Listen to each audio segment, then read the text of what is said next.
याच कार्यक्रमामध्ये मुख्यमंत्र्यांनी अशोक मामांच्या कामाचं कौतुकही केले। अशोक मामांनी मराठी चित्रपटाची गोडी लावली असं सीएम म्हणाले।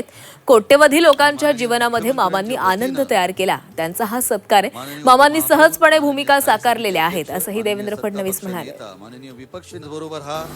आपल्या सर्वांना ज्यांनी मराठी सिनेमाची गोडी लावली असे अशोक मामा।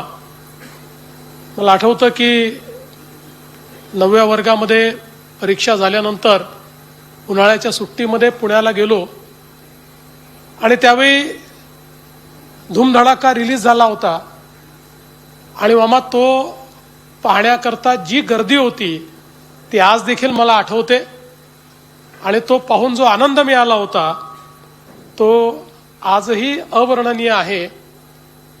मी तर असं म्हणेन की आजचा सत्कार हा केवळ मामांचा व्यक्ती म्हणून सत्कार नाहीये। ज्या कोट्यावधी लोकांच्या जीवनात मामांनी आनंद तयार केला त्या आनंदाचा आज आपण सत्कार केला।